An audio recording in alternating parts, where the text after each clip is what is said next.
Hello dears, നിങ്ങൾക്ക് +1 ഫിസിക്സിൽ mark കുറവാണ്, നിങ്ങൾ ഫെയിൽ ആയിട്ടുണ്ട്, അതല്ലെങ്കിൽ ജസ്റ്റ് പാസ് അല്ലെങ്കിൽ പാസ് മാർക്കിനേക്കാൾ ഒരു ഇത്തിരി മാർക്ക് കൂടുതൽ അങ്ങനെയൊക്കെയാണെങ്കിൽ നിങ്ങൾക്ക് വളരെ ശ്രദ്ധിക്കുക. നിങ്ങൾക്ക് +2വിൽ അതിനകത്ത് നിങ്ങൾ ശ്രദ്ധിച്ച് മുന്നോട്ട് പോകണം. കാരണം ഒരു വർഷം നിങ്ങൾക്ക് ഒരിക്കലും അതിനകത്ത് നഷ്ടപ്പെടാൻ പാടില്ല. കാരണം അങ്ങനെ വന്നു കഴിഞ്ഞാൽ ഇപ്പം കഴിഞ്ഞ വർഷമൊക്കെ നമ്മുടെ എക്സ്പീരിയൻസ് എന്ന് പറയുമ്പോഴേ മുൻ വർഷങ്ങൾ അതിനകത്ത് ചിലർക്ക് ജസ്റ്റ് അതിനകത്ത് 1 മാർക്കിന് 2 മാർക്കിനൊക്കെ ഫെയിലായ ഒരുപാട് പേര്. അപ്പോൾ എന്താണ്, +1ൽ മാർക്ക് കുറഞ്ഞു, +2വിൽ അങ്ങ് നേടിയെടുക്കാനും പറ്റിയില്ല, അങ്ങനെയുള്ളവരൊക്കെ ഉണ്ട്. അപ്പം പിന്നെ എക്സാം എഴുതുമ്പോൾ നിങ്ങളുടെ സർട്ടിഫിക്കറ്റ് അതിനകത്ത് നിങ്ങൾ 2ാമത് അറ്റംപ്റ്റിനാണ് പാസ്സായതെന്ന് വരും. അപ്പോൾ അതെപ്പോഴും അവിടെ ഉണ്ടാവും. അതൊരു പ്രശ്നം. അതുമാത്രമല്ല, എക്സാമിൻ്റെ റിസൾട്ട് എന്ന് പറഞ്ഞാൽ പിന്നെ ജൂൺ എക്സാം നടന്ന് ജൂലൈയിലൊക്കെ റിസൾട്ടൊക്കെ വരുമ്പോഴേക്കും ഒരുപാട് കോഴ്സുകളുടെ അഡ്മിഷനൊക്കെ അതിനകത്ത് തീർന്നിട്ടുണ്ടാകും. അപ്പോൾ നിങ്ങൾ വിചാരിച്ച പല കോഴ്സുകൾക്കും നിങ്ങൾക്ക് അഡ്മിഷൻ എടുക്കാൻ സാധിക്കണമെന്നില്ല.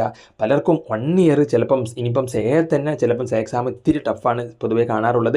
അപ്പം അത് കിട്ടിയില്ലെങ്കിൽ പിന്നെ 1 ഇയർ നിങ്ങൾക്ക് പോകും. അപ്പോൾ ഒരിക്കലും നിങ്ങൾ റിസ്ക് എടുക്കരുത് എന്നുള്ളതാണ്. കാരണം ഇവരൊക്കെ ഈ ഒരു സ്റ്റുഡൻസ് ഇവരൊക്കെ നമ്മുടെ ബാച്ചിൽ ജോയിൻ ആയതാണ്. അപ്പം നമ്മൾ ഈ അഡപടലം പൊട്ടിയവരെ 8 നിലയിൽ പൊട്ടിയവരെ വരെ കണ്ടോ.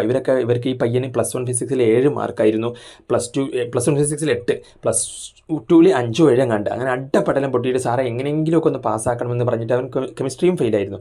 അങ്ങനെ എക്സാമിനോടനുബന്ധിച്ചാണ്, അതും കുറഞ്ഞ ദിവസങ്ങൾ കൊണ്ട്, ഒരു 10-12 ദിവസത്തെ ക്ലാസ്സുകൾ കൊണ്ട് പോലും അവനെ ഈ റേഞ്ചിലോട്ട് 28 ആയിരുന്നു വേണ്ടത്, അത് കിട്ടി. കെമിസ്ട്രിയിലും കിട്ടി. മനസ്സിലായില്ലേ?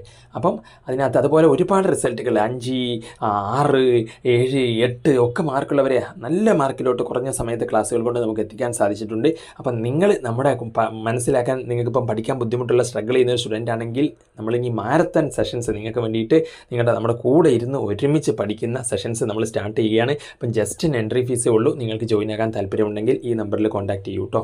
77 36 70 70 45. അപ്പോൾ അടിപൊളിയായിട്ട് പഠിക്കുക, നല്ല മാർക്ക് കിട്ടട്ടെ.